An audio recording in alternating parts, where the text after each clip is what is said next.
اللہ نے زبور کو نازل کیا تو اس وقت کے نبی حضرت داؤد علیہ السلام تھے۔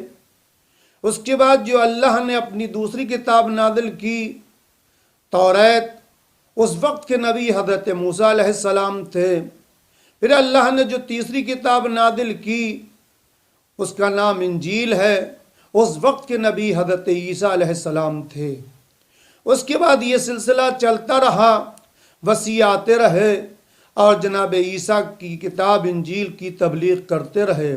اس کے بعد اللہ نے ہمارے اور آپ کے آخری نبی حضرت محمد مصطفیٰ صلی اللہ علیہ وآلہ وسلم کو بھیجا تاکہ ہماری ہدایت ہو سکے، ہم راہ راست پر چل سکے۔ پھر اللہ نے اپنی آخری کتاب قرآن کریم کو ہمارے نبی کے اوپر نازل کیا۔ عزیزان گرامی، ناظرین محترم، اسی لیے اللہ نے جس قرآن کریم کو ہمارے نبی پر نازل کیا، اور اللہ خود فرماتا ہے ہم نے اس کتاب کو شب قدر میں نازل کیا۔ ناظرین محترم، یہ شب قدر کو اللہ نے جس رات میں یہ قرآن نازل کی، اللہ نے اس رات کو 1000 مہینوں کی راتوں سے افضل قرار دیا۔ جب یہ قرآن کریم جس دن نازل کیا، اس رات کو اللہ نے 1000 مہینوں کی راتوں سے افضل قرار دیا۔ تو جس کے اوپر یہ قرآن کریم نازل ہوا، وہ نبی کس منصب اور کس فضیلت کے اوپر حامل تھا۔ اسی لیے اللہ نے اس کتاب کو قیامت تک باقی رکھا۔ کیوں؟ اس لیے کہ اس کے بعد کوئی نبی آنے والا نہیں تھا اور نہ ہی کوئی کتاب آنے والی تھی۔ اس لیے کہ نبی اور آخری نبی حضرت محمد مصطفیٰ صلی اللہ علیہ وآلہ وسلم کے بعد کوئی نبی آنے والا نہیں تھا، اس لیے نبی کو خاتم النبیین کہا گیا، یعنی نبوت کو ختم کرنے والے۔ اسی لیے اللہ نے نبی کو خاتم النبی کہہ کے نبوت کا سلسلہ ختم کر دیا، اور ختم کرنے کے بعد اللہ نے اس کتاب قرآن کریم کو بھی خاتم قرار دیا، اس لیے کہ اب اس کے بعد کوئی کتاب آنے والی نہیں تھی۔ اس لیے اللہ نے کہا کہ یہ قیامت تک باقی رہنے والی ہے، اور ہم کو ہمارے اوپر فرض یہ ہے کہ ہم اس کتاب کو اپنے دل سے لگائے رکھیں اور اپنی سیرت کا نمونہ بنائے رکھیں۔ اس لیے یہ قرآن کریم ہمارے لیے ہدایت بن کے آیا۔ لیکن ناظرین محترم، یہ بات بھی ذہن میں رہے، قرآن کریم ہماری ہدایت کے لیے بن کے آیا، ہماری ہدایت کے لیے آیا ہے، اور اللہ نے ہمارے لیے قیامت تک اس کتاب کی ہدایت کے لیے نبی کو بھیجا، اور نبی کے بعد نبی کے اوصیاء کو بھیجا، جو آج بھی اس کتاب کی حفاظت کر رہے ہیں اور ہماری ہدایت کر رہے ہیں۔ لیکن عزیزان گرامی، ناظرین محترم، قرآن کریم جو اللہ نے نازل کی ہمارے نبی کے اوپر، اب نبی تو نہیں رہے ہدایت کرنے کے لیے، لیکن اللہ نے نبی کے اوصیاء کو ہماری ہدایت کے لیے بھیجا، تبلیغ کرنے کے لیے بھیجا۔ اب امام ہمارے 11 امام ہمارے سامنے رہے، ہم ہدایت پاتے رہیں، لیکن اب جو آخری امام ہمارا پردے غیب میں ہے، اب وہ ہماری براہ راست ہدایت نہیں کر سکتا، لیکن پردہ غیب کے ذریعے سے وہ ہماری ہدایت کرتا ہے اور مومنین کی ہدایت کرتا ہے۔ لیکن عزیزان گرامی اور ناظرین محترم، یہ بات ذہن میں رہے کہ جس کو اللہ نے ہمارے لیے آخری کتاب بنا کے بھیجا اور ہماری ہدایت کے لیے بھیجا، ہمارے اوپر فرض یہ ہے کہ ہم اس کتاب کے ہر عمل کے اوپر گامزن ہوں، جس چیز کا حکم دے رہا ہے اس کے اوپر ہم عمل پیرا ہوں۔ اس لیے قرآن کریم ہمارے گھروں میں موجود تو ہے، لیکن ہم اس سے فائدہ نہیں اٹھاتے۔ اس لیے خود قرآن کریم میں ارشاد ہے کہ قرآن کریم ہدایت بھی ہے اور رہنما بھی ہے، اور اگر کوئی مریض کسی مرض میں مبتلا ہو جائے، اگر اس قرآن کریم کی آیتوں کو پڑھ لیا جائے تو انسان شفا پا سکتا ہے۔ تو اس کا مطلب یہ ہوا کہ قرآن کریم ہر مرض کی دوا بھی ہے، لیکن ہم جو ہے اس سے بے بہرا ہیں۔ ہمارے اوپر فرض یہ ہے کہ ہم قرآن کریم کو زیادہ سے زیادہ حاصل کریں۔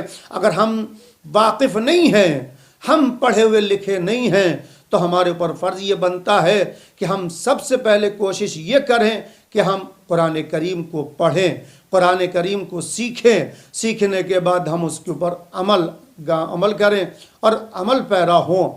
تو عزیزان محترم اور ناظرین گرامی، سب سے پہلی چیز ہمیں قرآن کریم سے جو واقف ہونا چاہیے، قرآن کریم کے حروف ہیں۔ قرآن کریم کے حروف ویسے ہی ہیں کہ جیسے تمام زبانوں کے حروف پائے جاتے ہیں، جن کو جیسے انگریزی میں الفابیٹ کہتے ہیں، ہندی میں اکچھر کہتے ہیں، ہم اردو میں ان کو حروف کہتے ہیں۔ اس لیے قرآن کریم عربی زبان میں نازل ہوا۔ کیوں؟ اس لیے کہ اس وقت کے نبی، ہمارے اور آپ کے آخری نبی، عرب میں نازل ہوئے تھے اور عرب میں بھیجے گئے تھے تبلیغ کے لیے۔ اس لیے اللہ نے عرب کی زبان کو دبانے کے لیے، عرب کی فصاحت کو ختم کرنے کے لیے، عرب کی بلاغت کو ختم کرنے کے لیے اپنی اس کتاب اور آسمانی کتاب قرآن کریم کو عربی میں نازل کیا، تاکہ فصاحۂ عرب اور بلاغۂ عرب دیکھیں کہ ہم جو اپنی بلاغت و اپنی فصاحت کے اوپر غرور و تکبر کرتے تھے، کیا تمہاری فصاحت، کیا تمہاری بلاغت قرآن کریم جیسی ہے یا نہیں۔ اس لیے اللہ نے قرآن کریم کو زبان عربی میں نازل کیا۔ اب ہمارے اوپر فرض یہ بنتا ہے کہ ہم قرآن کریم کو سیکھیں، تو سب سے پہلے ہم عربی زبان کے حروف کو سیکھیں کہ حروف کتنے ہیں عربی زبان کے۔ تو عربی زبان میں جو حروف پائے جاتے ہیں وہ 28 ہیں۔ ان حروف کو پڑھنے کے لیے ہمارے یہاں جو رائج ہے وہ اردو کے حساب سے رائج ہے۔ ہم یہ کہتے ہیں کہ حروف عربی میں 28 ہیں، لیکن ہم اس کو اس طریقے سے پڑھتے ہیں کہ الف بے تے سے جیم ہے خے دال زال رے زے سین شین صاد ذات قا دا عین غین فے قاف کاف لام میم نون واو ہے۔ یہ حروف عربی میں استعمال کیے جاتے ہیں، لیکن عربی اور اردو میں فرق ہے۔ عربی کے حروف کو اردو میں اسی طریقے سے استعمال کرتے ہیں، لیکن عربی والے اس طریقے سے نہیں پڑھتے ہیں۔ عربی والے حروف کو عربی میں ادا کرنا چاہیے، مثلا اس طریقے سے کہ آ با تا ثا جیم ہا خا دال ذال را ذا سین شین صاد ضاد عین غین فا قاف کاف لام میم نون وا ہا یا۔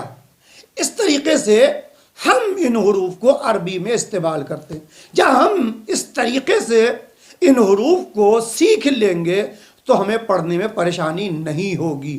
اگر ہم اس کو اردو رسم الخط میں پڑھیں گے تو ہم کہیں گے الف بے تے سے جیم ہے قے۔ یہ حروف عربی کو ہم اردو میں استعمال کرتے ہیں، حالانکہ ہم اردو کے حروف کو عربی کے حروف میں نہیں پڑھ سکتے۔ کیوں؟ اس لیے کہ عربی کے حروف کی ادائیگی الگ ہے اور اردو کے حروف کی ادائیگی الگ ہے۔